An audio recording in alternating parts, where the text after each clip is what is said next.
Tonton video ini sampai selesai agar Anda tidak gagal paham.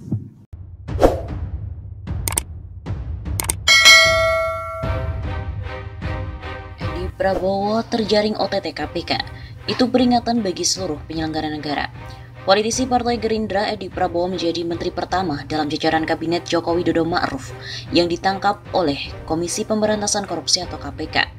Dosen Ilmu Politik Universitas Muhammadiyah Cirebon, Rahmat Hidayat menilai operasi tangkap tangan atau OTT yang menimpa Menteri Kelautan dan Perikanan atau KKP itu harus jadi peringatan. Tidak hanya di elit pemerintahan pusat, tapi juga di pemerintahan daerah. Prinsipnya, semua penyelenggara negara harus taat asas dan aturan regulasi yang baik dengan mengikuti tata kelola pemerintahan, baik itu pemerintah daerah maupun pada level pemerintah desa. Demikian penuturan Rahmat seperti diberitakan dari kantor berita RMOL Jabar Rabu 25 November. Pria yang sedang menempuh pendidikan doktor ilmu politik di Universitas Gadjah Mada tersebut mengingatkan setiap penyelenggara pemerintahan dan pengelola keuangan negara harus mengikuti regulasi yang baik sesuai dengan peraturan dan perundang-undangan. Kedepan kita semua yang menjadi penyelenggara pemerintahan di bawah harus lebih bisa mawas diri dalam mengelola keuangan negara. Begitu kata Rahmat Hidayat.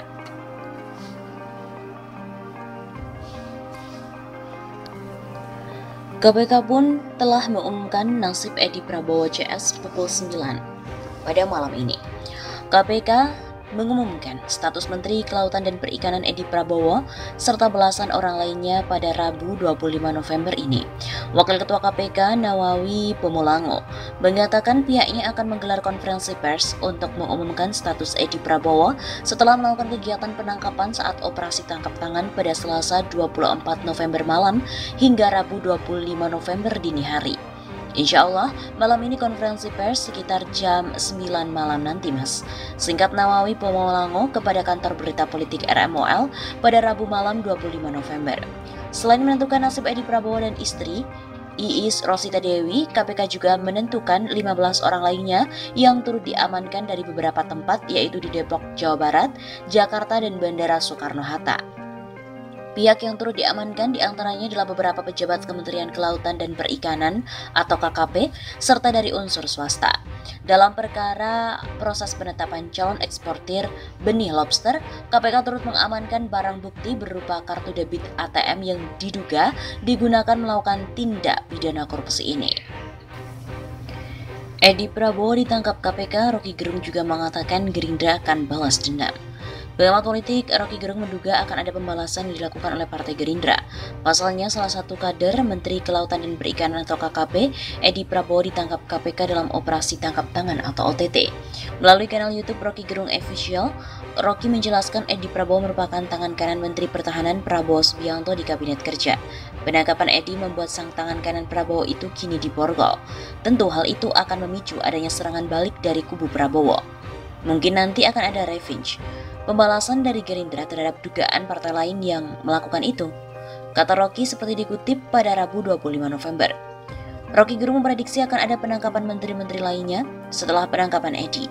Ia meyakini Partai Gerindra di bawah naungan Prabowo tak akan tinggal diam ketika salah satu kadernya diciduk KPK. Mungkin nanti diimbangi dengan adanya penangkapan dari menteri partai lain, karena nggak mungkin Gerindra diam-diam saja dengan kasus ini. Roky pun menduga proses amputasi yang lebih besar dalam struktur Kabinet Kerja Joko Widodo akan terjadi dalam kurun waktu 2 bulan ke depan. Partai Gerindra memiliki potensi untuk mengendalikan Kabinet Kerja, sebab mereka memiliki suara yang banyak. Ia memprediksi Nasdem yang akan mengikuti jejak Edi tersingkir dari jajaran Kabinet Kerja Jokowi. Mungkin di belakang ada kalkulasi, Nasdem jelas secara bahasa tubuh sudah beroposisi dengan kekuasaan. Mungkin juga akan menempuh jalan yang sama, tutur Roky. Diketahui penyidik senior KPK Novel Baswedan pimpin penangkapan Menteri KKP Edi Prabowo. KPK menangkap Menteri Kelautan dan Perikanan KKP Edi Prabowo Rabu 25 November. Penyidik senior KPK Novel Baswedan memimpin operasi tangkap tangan ini. Saya melihat Edi Prabowo beserta istri dan beberapa orang lain dibawa ke KPK.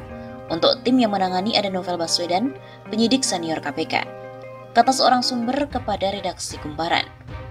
Edi ditangkap pada Rabu 25 November dini hari sekitar pukul 1 waktu Indonesia Barat. Sumber lain menyebut OTT terhadap politisi Gerindra itu terkait dengan kasus korupsi atau suap soal bibit lobster. PLT juru bicara KPK bidang penindakan, Ali Fikri belum memberikan penjelasan terkait hal ini. Sementara itu, Wakil Ketua KPK Lili Pintauli menyebut dirinya sedang berada di luar kota sehingga belum mendapatkan laporan. Komisioner KPK Namawi Pumulango membenarkan jajarannya melakukan OTT terhadap Edi Prabowo, namun Namawi belum memberikan penjelasan secara rinci. Benar, kita telah mengamankan sejumlah orang pada malam dan dini hari tadi. Maaf selebihnya nanti saya masih dalam perjalanan ke kantor. Begitu kata Nawawi.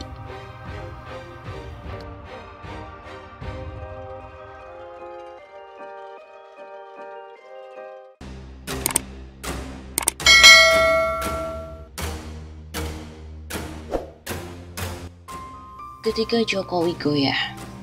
Ketika pembangunan infrastruktur dan investasi gagal mencapai target, ketika pertumbuhan ekonomi semakin merosot di zona minus, utang terus membengkak dan Covid memporak-porandakan dana APBN, maka resesi menuju krisis, bahkan depresi ekonomi hanya persoalan waktu.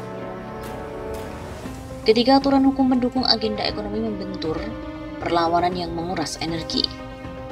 Undang-undang KPK, Undang-Undang Minerba, Perpu Covid, RUU HIP maupun Undang-Undang Omnibus Law membuat pemerintah bergoyang.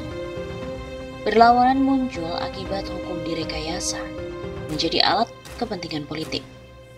Jokowi pun pusing dengan pembentukan kami. Koalisi tokoh-tokoh oposisi, lintas kelompok, profesi maupun agama mencoba diatasi dengan penangkapan tokoh kami seperti Syahganda, Jumhur, dan Anton Permana. Teror politik dilakukan pula terhadap tokoh dan aktivis di berbagai daerah. Semua adalah langkah untuk meredam. Yang terakhir, urusan kepulangan Habib Rizik Syihab. Pemerintahan Jokowi terkesan panik hingga ada upaya kriminalisasi.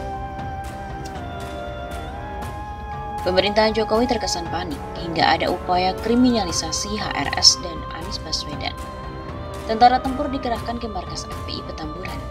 Pangdam Jaya mengirim pasukan pengobrak-abrik baliho. Berujung bahan tertawaan dunia. OPM Papua pun ikut terbahak-bahak. Jokowi goyah, para menteri kalang kabut menjalankan program. Covid-19 jadi alasan. Hanya Menteri Keuangan yang terlihat aktif. Itu pun dalam rangka mencari dan menambah hutang luar negeri yang sudah mencapai hampir 6.000 triliun rupiah. Terakhir pinjaman recehan sebesar 9,1 triliun rupiah dari Jerman. JK pun turun gunung dan aktif bergerak lagi. Menurut majalah Gatra, terbentuk poros JK Anies HRS. Wapres Ma'ruf Amin yang pendiam juga mulai bermanuver. Berani berbeda pandangan soal pilkada. Kiai Ma'ruf minta ditunda. Jokowi jalan terus. Jokowi menolak rekonsiliasi dengan HRS. Wapres melempar isu akan menemui HRS membahas rekonsiliasi. Dari banyak skenario perubahan politik sebagai respon atas goyahnya Jokowi, maka yang paling rasional dan pragmatis adalah naiknya Wapres menggantikan mundur atau dimundurkannya Presiden. PDIP yang resah dengan komposisi menteri dan mendesak reshuffle tentu sangat mempertimbangkan perubahan, asal Wapres Ma'ruf ke depan adalah kader PDIP. Ormas NU yang kadang-kadang terlihat mengadat pada pemerintah juga dipastikan mensupport gerak maju Kiai Ma'ruf bersama warga. Elemen yang kecewa pada kinerja Jokowi akan memaklumi jika Ma'ruf Amin naik karena prinsipnya yang penting perubahan. Pembentukan pasukan bid'ah di bawah Kopassus, ancaman Panglima TNI, aksi penyerbuan ke Petamburan, arogansi Pangdam Jaya mencopot baliho, dan tindakan represif lainnya bukan menunjukkan semakin kuatnya Jokowi, melainkan tampilan kerapuhannya. Prediksi sebagian publik, Jokowi sulit bertahan hingga 2024. Semua bersiap menyongsong perubahan dengan multi skenario. Dari skenario triumvirat hingga perubahan ekstra konstitusional. Akan tetapi skenario naiknya Ma'ruf Amin adalah yang paling rasional.